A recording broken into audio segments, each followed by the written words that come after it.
Welcome to the deep dive.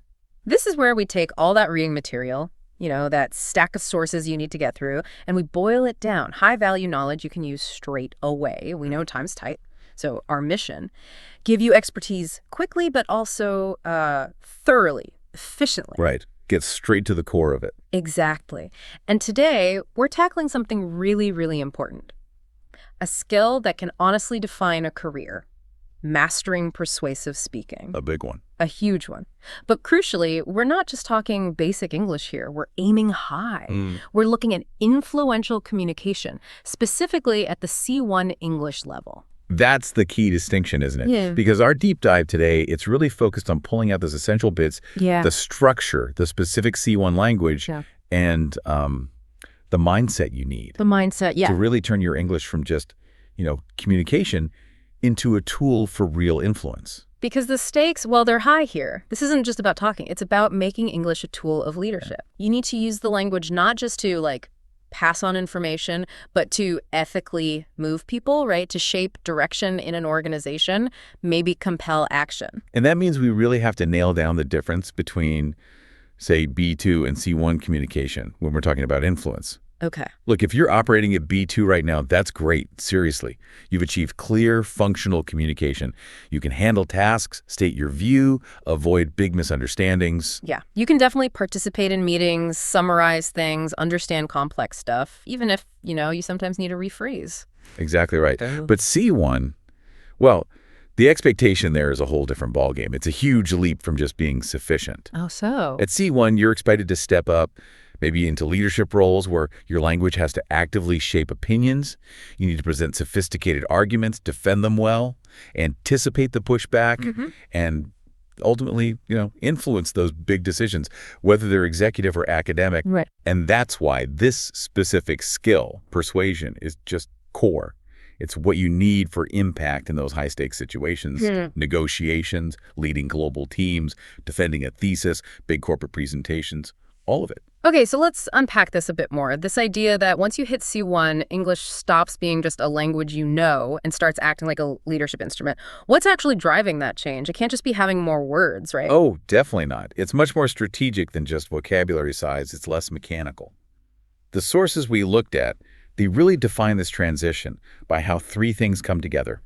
Three connected elements that actually redefine what clarity even means at this level. Okay, what are they? So the first one is tone. It's about projecting genuine authority, earned respect. It's how your argument is delivered, but also sustained. A B2 speaker might sound, well, maybe a bit nervous, but still accurate. A C1 speaker, though, sounds confident, informed, measured. Right, there's a weight to it. Exactly. The second thing, and we'll definitely dig into this later, is structural sophistication. And look, we're not just talking intro, body, conclusion. That's basic. This is about being able to weave complex points together really smoothly, using signposting language so the listener always knows exactly where you're taking them, even through a complicated argument. Guiding them through the layers. Precisely. And the third element, it's precise language choice. It's moving beyond just stating a fact to framing an argument, framing it in a way that kind of proactively anticipates and maybe even disarms counterarguments, while at the same time reinforcing your main point. You're not just giving them data, you're carefully curating how they experience that data. Okay, curating the experience. I like that. So what's the real world impact then? When someone masters this shift, I mean, you can find B2 speakers who are structurally perfect, can't you? Why does adding C1 persuasion make such a difference? It all comes down to the outcome, the result of the communication. A B2 speaker, they're successful if they report data clearly and accurately. They're a valuable participant, no doubt. But a C1 speaker, they interpret that data. They contextualize it. They connect it directly to what the audience needs or values. And then, crucially, they compel a specific action based on that interpretation. Okay. So B2 is about making sure the facts are understood, reporting. Yeah. C1 is about delivering an impactful message, something that drives agreement or action. It's like using the language to take intellectual leadership, isn't it? Turning yourself from just someone in the room to the person influencing the room. That's a great way to put it. And look, this demands a level of sophistication that's way beyond just grammar. It means you have to really analyze your audience deeply. You have to think not just what info do I have, But how will they receive this? What biases might they have? What specific reaction am I aiming for? The structure itself becomes part of the strategy. Right. It has to adapt to the goal of influence, not just the logical order of facts. That's the real mark of C1 mastery. The structure isn't just a format. It's a strategic weapon. Okay, so we've set the goal, influence, leadership. Now let's get into the nuts and bolts. The sources talk about 3 foundational pillars for any really strong persuasive argument, no matter the topic. They are credibility, clarity, and emotional connection. That's right. Now, these sound simple, maybe deceptively so. But I guess at C1, they need, like, extreme precision. Oh, absolutely. They demand a much deeper commitment. Yeah. Let's start with the cornerstone. Pillar 1, credibility. A lot of people mix up confidence with credibility. Yeah, I can see that. Confidence might get you heard initially, sure. But real credibility, lasting credibility, it's built by making sure every single point you make is backed up, supported by verifiable external data. Meaning you can't just say, look, in my experience, this is the best way, and expect everyone to just nod along. Exactly. That's more of a B2 approach, isn't it? Relying on personal takes or gut feeling. The C1 requirements for credibility are much tougher. We're talking objective facts, specific, compelling examples, solid references to recognized authorities, specific studies, market reports, peer-reviewed stuff. So if I'm talking about, say, ROI declining in a sector. You can't just say it's declining. You need to cite which research firm says so, or which financial report shows it. You need the actual numbers, the quarter-over-quarter drop, not just a vague, it feels like it's going down. Okay, that shifts the burden of proof, doesn't it? Your argument isn't just your opinion anymore. It rests on something external, objective. Precisely. It kind of forces any opposition to argue with the accepted data, not just with you. Exactly right. That detailed specificity that's the engine driving C1 credibility. Okay, moving on. Pillar 2. Clarity. Now, for learners, clarity might just mean speaking clearly, enunciating well. Yeah. But at this level, we're talking structural clarity exclusively. The argument has to be logically organized. It needs to be predictable, even if the ideas themselves are really technical or complex. How does that logical structure actually show up in, say, a spoken presentation at C1 level? It shows up through really careful signposting. Every high-level persuasive piece, it has to follow that standard flow we mentioned. An engaging intro that sets the scene, outlines the scope, the value proposition, Right. Then a structured body where the evidence is laid out systematically, sequenced for maximum impact. And of course, a strong conclusion that pulls it all together and points towards action. Okay. Good structural clarity, Yeah. It just makes it easier for the listener. It reduces their cognitive load. If they know where you're headed, they can spend less energy trying to follow you and more energy actually processing your evidence. That makes perfect sense. If I'm lost in the structure, I can't focus on the content. Okay, but let me push back a bit on pillar 3, emotional connection. Go ahead. If we're talking C1, professional settings, academic arguments, why do we need emotion? Isn't using stories or metaphors, isn't that a bit risky? Could it sound unprofessional or even manipulative? That's a really critical question. Yeah. And it often comes from a slight misunderstanding of what emotional connection means at the C1 level. Look, this isn't about, crying during your pitch or using cheap tricks. It's the art of making the audience care about the credible facts and the clear structure you've just laid out. Think about it. If the audience doesn't see the relevance or the stakes of your idea for them, their lives, their job, their community, they just won't be motivated to act. The facts alone might not be enough. So it's really about linking the data to their values, making it matter to them personally or professionally. Precisely. The tactics here, they involve using maybe brief, high-impact stories or anecdotes, little illustrations of what's at stake, or maybe strong, vivid metaphors that help the audience visualize the impact, positive or negative, of what you're proposing. You're appealing to things like their professional ambition, their shared goals, maybe a desire for improvement. Yeah. These are all forms of emotional connection that genuinely drive decision-making, even in very rational environments. Okay, this is clicking now. Let's make it concrete. Let's dissect that specific example from the source material because I think it really shows how these 3 pillars work together. Good idea. So the B2 statement was super minimal. It's better for the environment. Right. Clear, yes, but lacking. Totally. It passes basic clarity, maybe, but it fails the C1 tests for credibility and emotional connection. Then the C1 version. By adopting this practice, we reduce our carbon footprint and create a healthier future for our communities. So different. Strikingly different, isn't it? Let's analyze why it's so much more effective. First, credibility. It swaps out the vague B2 word better for professional, measurable language. Reduce our carbon footprint. Specific, quantifiable almost. Speaks to corporate responsibility. Exactly. Second, it nails emotional connection. It doesn't just talk about some abstract global good.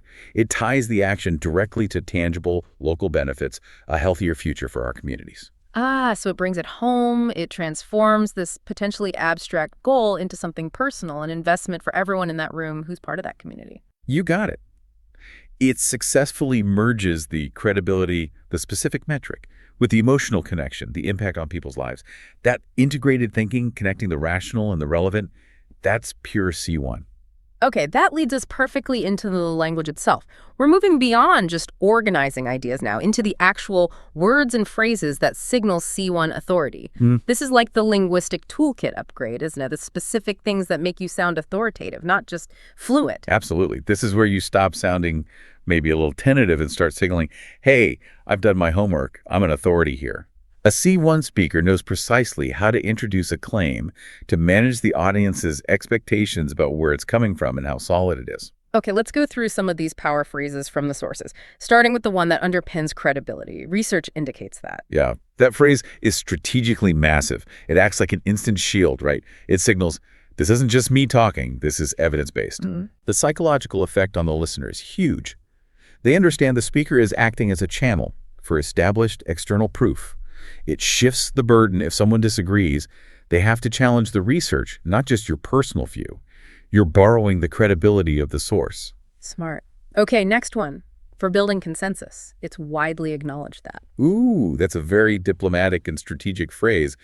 When you use that, you're subtly telling the audience, look, the point I'm about to make, it's generally accepted. It's pretty mainstream in our field. Right. It frames any potential disagreement as maybe being a bit out there, outside the norm. It makes dissent feel like the outlier position, which can be very persuasive. Okay. And for grabbing focus, highlighting importance, what's essential to understand here is... Yeah, that's like a laser pointer for the ears. It's a direct command. Pay attention. Prioritize this next sentence. In meetings where everyone's overloaded with information, that phrase cuts through the noise. It signals high importance, ensures the key takeaway lands. And this one sounds more collaborative before suggesting something.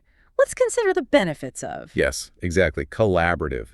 It invites the audience to explore potential upsides together. It cleverly avoids sounding dictatorial, like, you must do this. Right. Instead, it suggests shared discovery. It makes the listener feel like a partner in figuring things out, not just someone being told what to do. Much more engaging. And finally, the one that projects real confidence, almost a guarantee. This approach ensures... That's a statement of strong certainty, isn't it? It cuts through hedging, that wishy-washy language. It implies a calculated guarantee. It says, we've tested this, we've thought it through, and I'm willing to stand by the positive outcome. Powerful stuff when used appropriately. Okay, so beyond these specific phrases, the sources also really highlighted modal verbs. You mentioned this earlier, the nuance and recommendations, fine-tuning the intensity. Yes, modal verbs should, must, could. They're absolutely essential. They let you place your recommendation very precisely on a scale of intensity. Must is for the non-negotiables. Things linked to rules, safety, maybe legal requirements. Mandatory action. Okay. And should. Should is your strong recommendations. It's based on best practice, optimization, what's advisable. We really should implement this. But the real C1 finesse, you're saying, comes with could. Often, yes. Using could is brilliant for exploring possibilities without forcing a commitment too early. Compare, we must allocate the budget now, very forceful, with we could explore allocating some budget to this next quarter. Much softer. Opens a door. Exactly. It opens the door for discussion, lets stakeholders feel involved, heard. That's often critical for high-level diplomacy, getting buy-in. And that diplomacy connects directly to another sophisticated skill, hedging phrases. You know, C1 speakers often have to deal with uncertainty, projections, maybe sensitive topics where absolutes are just unwise. Absolutely. Hedging is not weakness. It's often intellectual honesty at the C1 level. So we're talking phrases like, it appears that, or evidence suggests. Yes, those are the tools of the credible and cautious expert. They are critical. They maintain your intellectual honesty because they openly acknowledge that data can change or might be incomplete. Right. You present the strongest case based on what you know now, but you avoid making these absolute, brittle claims that could easily be proven wrong later. Think about the difference. The market will crash next year. Risky. Versus evidence suggests a cyclical downturn is highly probable next year. Still impactful, but much safer, more professional rigor. Exactly. It maintains credibility. And I suppose the real art is combining these techniques. A top-tier C1 speaker wouldn't just use one, would they? They might weave them together. That's the highest level, yes. You might say something like, evidence suggests that by adopting this new approach, we should see efficiency gains. There's your hedge and your strong recommendation. But, adding maybe, what's essential to understand here is that we could face some initial implementation hurdles. Perfect. You've just shown balance, foresight, risk awareness, and that intellectual humility. All C1 hallmarks. You're not just knowledgeable, you're wise. Okay, so we've got the language tool sharpened. Now let's circle back to that structural blueprint. Because for any high-level persuasive argument, whether it's a quick pitch or a longer presentation, the sources were really clear. There's a required three-part structure. It's designed for maximum impact and recall. The hook, the core, and the call to action. Right, the blueprint. And it has to be built for immediate impact. Let's start with part one, the hook. Its job is vital, isn't it? Grab attention right away, establish why they should even listen. Absolutely critical. You've got maybe 10, 15 seconds to succeed with the hook, fail there, and people mentally check out. Your brilliant argument goes unheard. The sources give us 3 solid ways to craft an effective C1 hook. Okay, method 1. The compelling question. This makes the audience immediately reflect on their own situation, maybe its flaws, something like, are we truly maximizing our market share right now? Or are we potentially leaving 30% of revenue untouched? Makes them think. Instantly relevant. Okay, method 2. The startling statistic. This hits credibility and urgency right away. It taps into that desire to succeed or avoid risk. We touched on this example earlier. Let's break it down again, the source example. Did you know 70% of successful projects in our industry use this specific Agile framework? Right. And then the follow-up promise. Today, I'll show you exactly how it works and why adopting it will benefit our teams. So why does that work so well? Well, the 70% statistic provides instant social proof. It creates urgency. Wow, are we missing out? Then the second part, the promise, tells the listener exactly what they'll gain by staying tuned. Practical knowledge leading to success. It answers the what's in it for me question immediately. Got it. And method 3.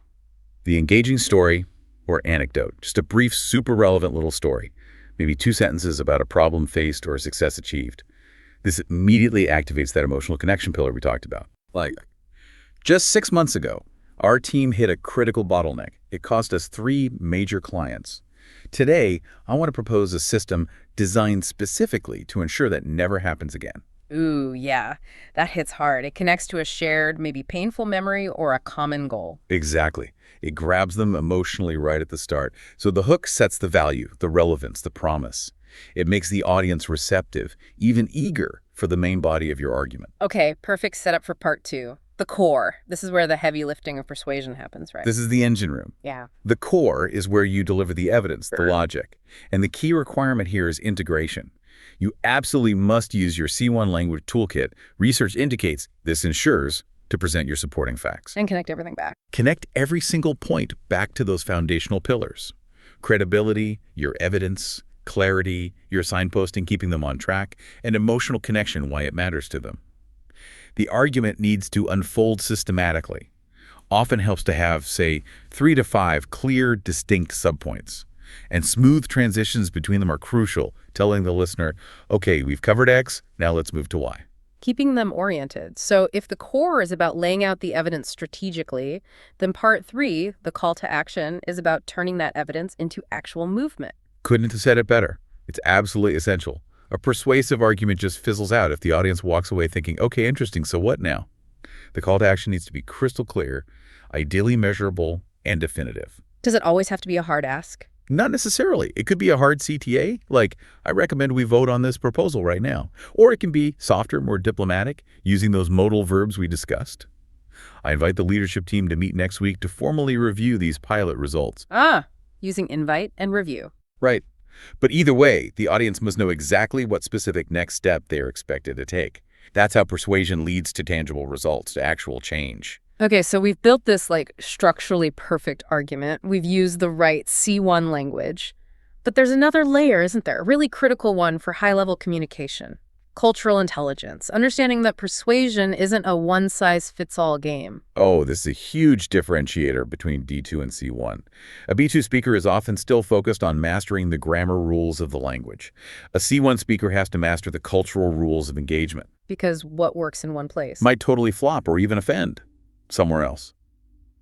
What's considered compelling or logical in one culture, maybe using strong emotions or hyperbole, could be seen as unprofessional, maybe even untrustworthy in a different cultural context. Say, in many typical professional settings in North America or the UK, which tend to be more low-context, data-driven cultures. So getting that cultural intelligence right is basically non-negotiable for real C1 mastery. If you deliver a perfect speech on paper, but it clashes with the audience's cultural expectations about, say, directness or how much emotion is appropriate, The argument just collapses because the audience might mentally dismiss you as the speaker, regardless of your logic. They might think you're unprofessional or insincere or aggressive based on their cultural norms. Okay, let's focus then on typical English-speaking professional environments, as those are often key for C1 learners. What are the specific requirements there? Generally, these environments put a very high premium on objective evidence. Clear, efficient communication is valued. Get to the point, back it up. So the approach needs to be primarily fact-driven, clear, respectful, and often delivered with a degree of restraint. Restraint. Okay.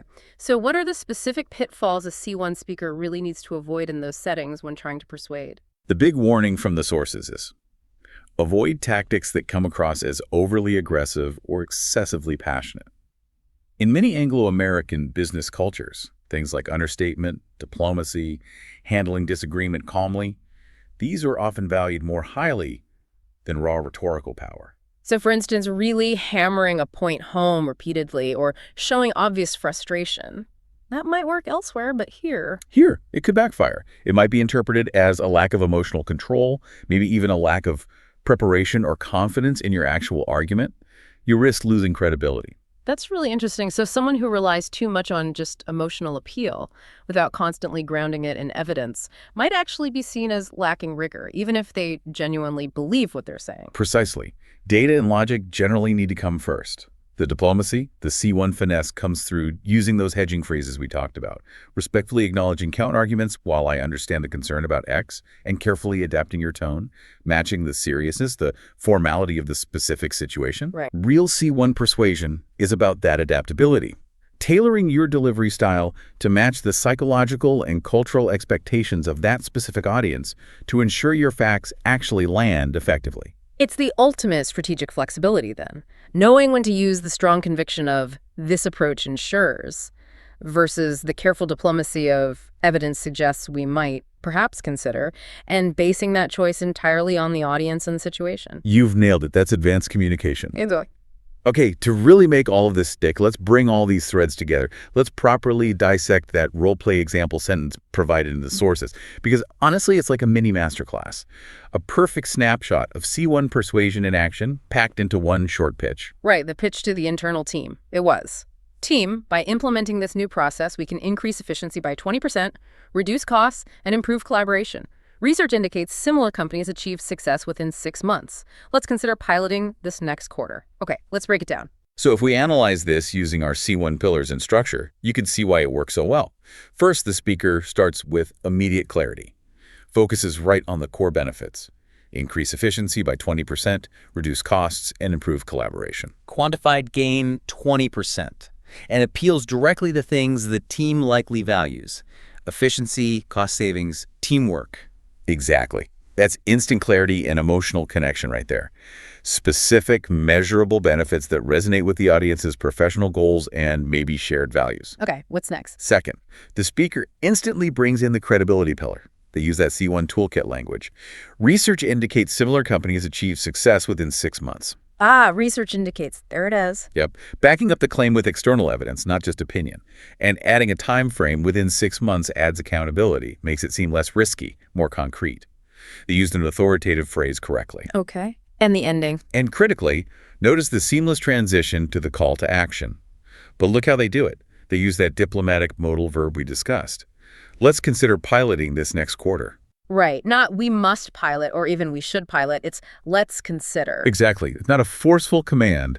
It's a confident invitation to take the next logical, defined step. It respects the team's input, the organizational process, but it still clearly drives things forward strategically. Wow, okay. It really is a neat package. It's the whole synthesis in one sentence. Structural clarity, credibility through evidence-based language, emotional connection via relevant, quantified benefits, and that crucial C1 diplomacy in the final recommendation. That's what C1 mastery looks and sounds like in practice. Okay, this analysis tees up the listener challenge perfectly, because this is how you, the listener, take all this theory and actually build it into reliable skill. Muscle memory for persuasion. We've got a specific set of exercises lined up for you. Right. Step 1, and this is important for grounding the practice. Choose a topic you genuinely care about or know really well. Maybe it's a new software you want your team to adopt, a company policy you think needs changing, or even a complex idea from your studies. That familiarity, that passion, it helps generate that emotional connection natural. Makes sense. Okay, step 2. Step 2, write a short, maybe 2-minute persuasive speech in English on that topic.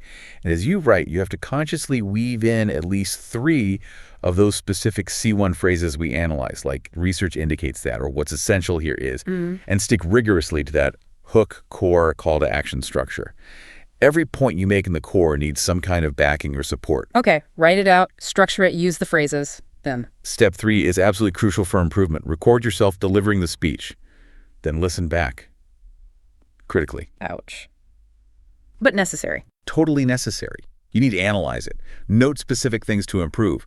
Focus on your tone. Did you sound confident, but not arrogant? Did you sound authoritative, yet diplomatic? How was the flow? Did you signpost your transitions clearly? Did the C1 vocabulary sound natural or forced?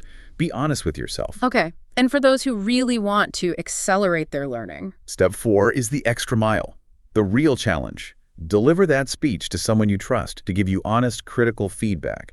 A friend, a mentor, maybe find an online group focused on advanced speaking practice. Why is that so important? Because hearing your argument actually tested, maybe questioned, maybe even challenged by someone else in real time. That's the fastest way to sharpen your persuasive edge. It forces you to think on your feet, adapt, and refine your cultural intelligence.